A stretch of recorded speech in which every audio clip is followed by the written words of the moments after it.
The Haunted House.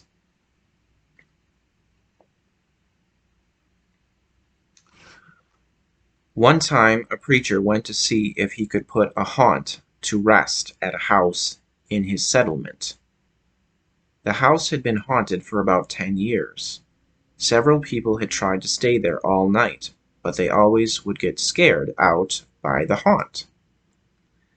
So this preacher took his Bible and went to the house, went on in, built himself a good fire, and lit a lamp, sat there reading the Bible. Just before midnight, he heard something start up in the cellar, walking back and forth, back and forth. Then it sounded like somebody was trying to scream and got choked off. Then there was a lot of thrashing around and struggling. And finally everything got quiet. The old preacher took up his Bible again, but before he could start reading, he heard footsteps coming up the cellar stairs. He sat watching the door to the cellar, and the footsteps kept coming closer and closer. He saw the doorknob turn, and when the door began to open, he jumped up and hollered, "What do you want?" The door shut back easy-like, and there wasn't a sound. The preacher was trembling a little, but he finally opened the Bible and read a while.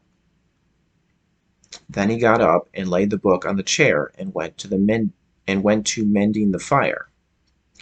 Then the haunt started walking again and step, step, step up the cellar stairs. The old preacher sat watching the door, saw the doorknob turn, and the door open. It looked like a young woman. He backed up and said, "Who are you? What do you want?"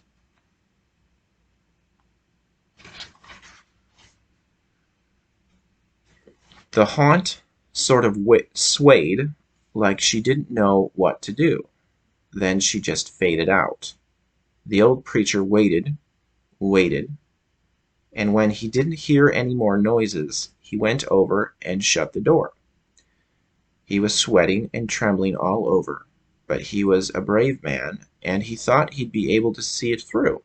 So he turned his chair to where he could watch, and he sat down and waited.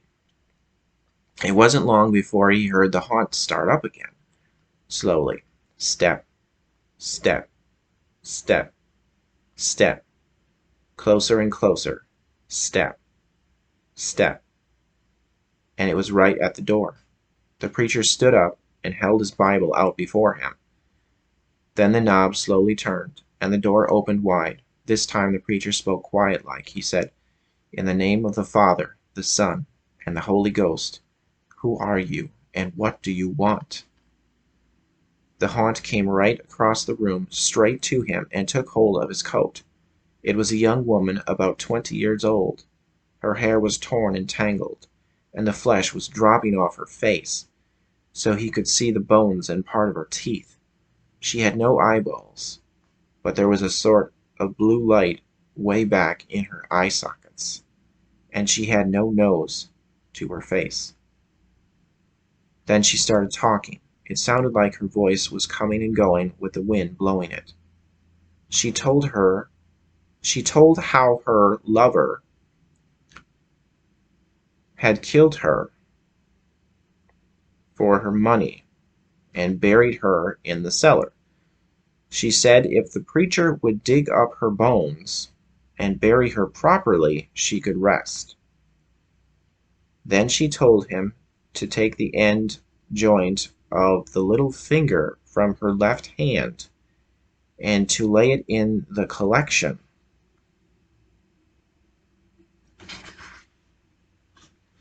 plate at the next church meeting, and he'd find out who had murdered her.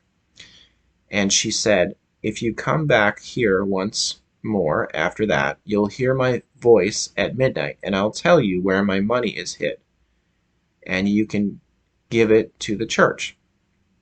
The haunt sobbed like she was tired, and she sunk down toward the floor and was gone.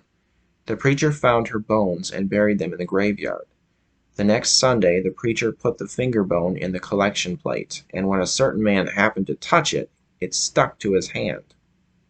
The man jumped up and rubbed and scraped and tore at that bone, trying to get it off. Then he went to screaming like he was going crazy. Well, he confessed to the murder, and they took him on to jail. After the man was hung, the preacher went back to that house one midnight, and the haunt's voice told him to dig under the hearth rock. He did, and he found a big sack of money, and where that haunt had held on to his coat, the print of those bony fingers was burned right into the cloth. It never did come out.